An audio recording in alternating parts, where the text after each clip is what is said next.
Islamic counter. So in other words, we have Islamic banking, so-called Islamic banking, riding on the conventional infrastructure. So that is how the whole thing again got contaminated big time. How do you separate that? How do you separate something that's Islamic, that's riding on top of something that's riba, already as it is? And Maybank came up with the first two products, which was Baini Najil, which I thought we got strike off because Maybank actually lost this case. And then they also started off with Islamic overdraft. Imagine the word is Islamic overdraft. I mean, come on, right? It's riba, right? Islamic riba, right? Doesn't jive, betul tak? Tak kenal, doesn't jive.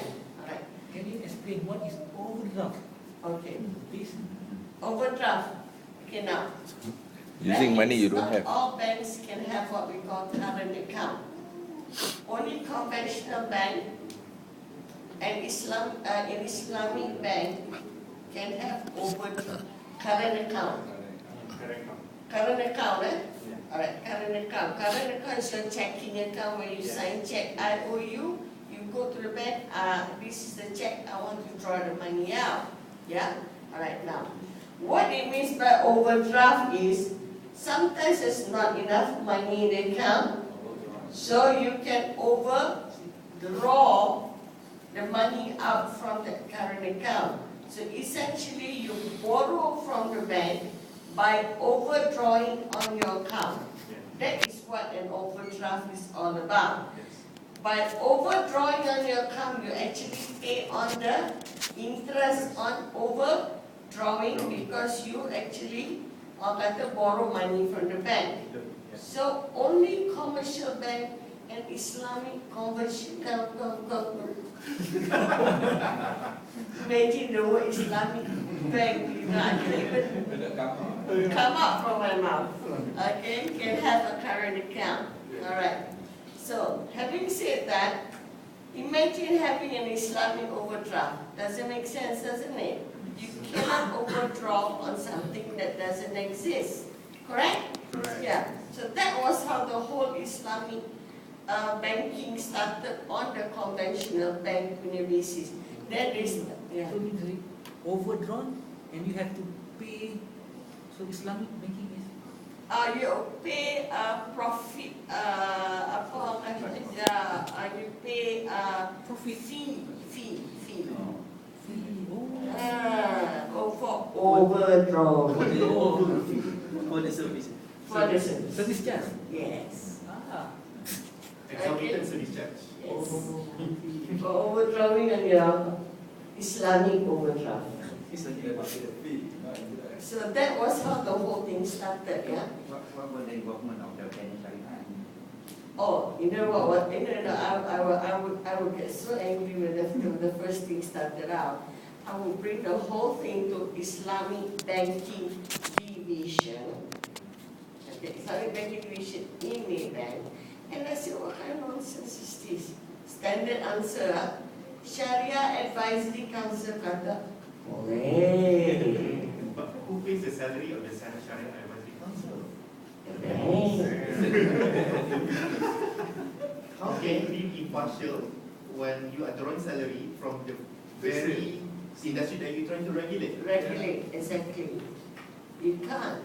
It's the same thing where this is why we have all these banking scandals in America. You know all those rating agencies? Yang buat rating AAA, A+, semua tu. Who do you think pay off for their so-called due diligence for rating? The client pays for it. So how could you believe the rating when they are being paid by the company they are rating for? It's for the very same principle. You can't. So, it doesn't happen, and that's the whole reason why it's such a big problem that we have these days on that. You see? So again, like I said, that was the history behind that. And then after that, of course, they started to be very creative. And then they start expanding all the different products on Islamic banking that we have now. And it came to a point where they had to separate. I kata, oh, the business is big enough. We will separate, so-called separate Islamic banking from conventional banking. But do you honestly think it is separate now? There's no firewall. There's no firewall because you know why? The system is still the same system. The money is still circulating in the same system. Yeah? Alright, that's what it is. So, okay, next question please. Yes. If BBA has been proven to be non-Islamic in housing 22, what is the best way an Islamic bank is supposed to loan out for housing? Okay, at the moment, we don't really actually have that.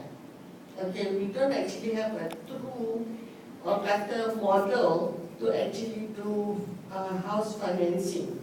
Alright, we really don't. So you have any another product which works more or less like BBA juga? Okay, what happens is that we saw this model dekat South Africa. In South Africa, they work it under the co-op, under a housing co-op in Africa. What they do is that the co-op actually give money and everybody takes turn to have their housing being financed without interest. That means you come together, pull your money together, and help the members to buy their houses.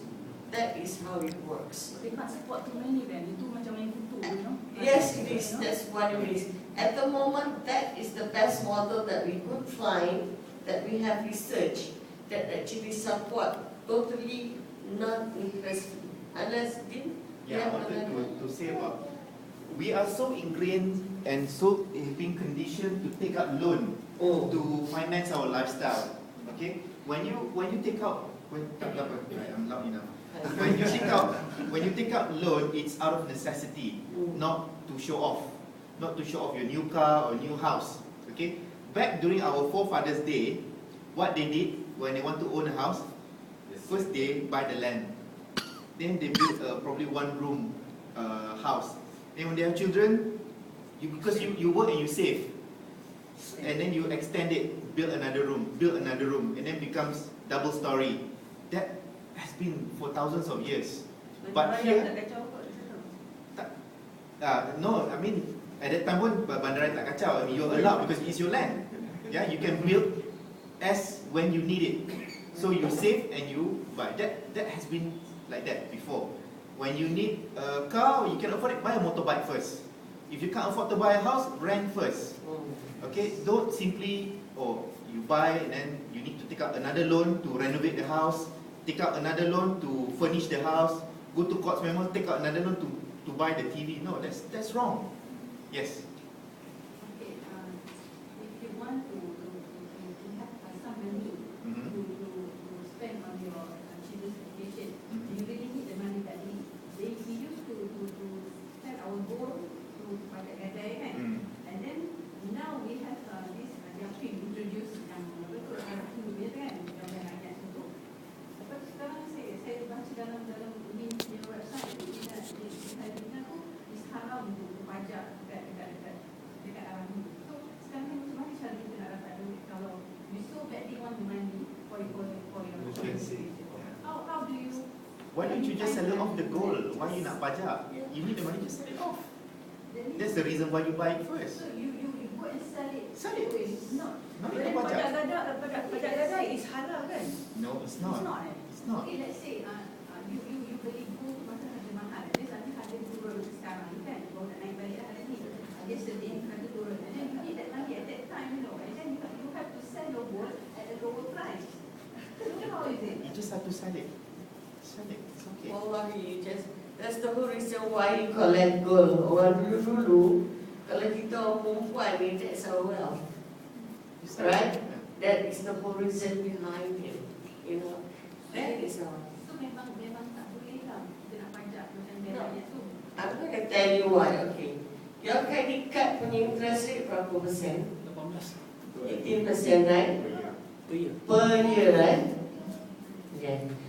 You buat simpanan you punya arah lu Yapin, I don't care lah whether it's Yapin ke Perak ya. How much do you think you pay? What I know is that from the article, they did mention that kita masukkan kita punya kita pajakkan lah kita punya gadai dan kita punya emas tu, dia cuma bagi 65%. What happened to the balance 40% kan? Lepas tu kita kena bayar lagi dia punya storage. That's where the riba comes from. The storage fees. That's called backdoor riba. The storage fees is one thing. What about the 100 minus 65% yang kita bayar habis? That's their security lah, to make sure that in case you don't pay off, they get to cover not only the money that they have given you, and also the storage fees that you have not paid up front, which at the end of the day, at 2.5% per month, times 12, you know how much that comes to? 30%, which is, ya lah brother, Banyak tu. Per month. 2.5 times 6, dah berapa? Tak buat kerja tu tahu. 15%. Kali-sekali 12 bulan, tak ke 30%. Credit card is cheaper, brother. So what is Islamic barang? So why is Islamic barang no system? Banyak tu. Islam is better. Yeah. You get it? That is the reason why bank rakyat boleh bayar dividen tiap-tiap tahun 15%. Ada orang tak perasan yang tu.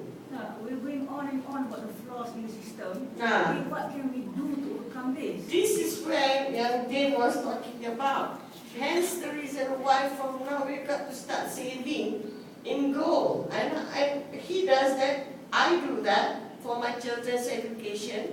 As and when I got money, I just pump it into gold because gold has no counterparty. If you hold it, it's all yours. It is no IOU on it. If it's yours, you pegang, siapa you hutang? Tak ada kan? It's yours. It is hak mutlak. Say the issuer of that gold go bankrupt, will that gold have value? Have. If the government that issue your paper currency go bankrupt or jatuh, will that paper money still have value? No. Bila Jepun kalah perang, will that paper money still have value? No. But if the Jepun were issuing gold coin Silver coin. or silver coin, will that silver coin still have value? Today. Today, it will still have. Okay, I think that the problem now is that, okay, you can buy gold and keep it for your saving, but when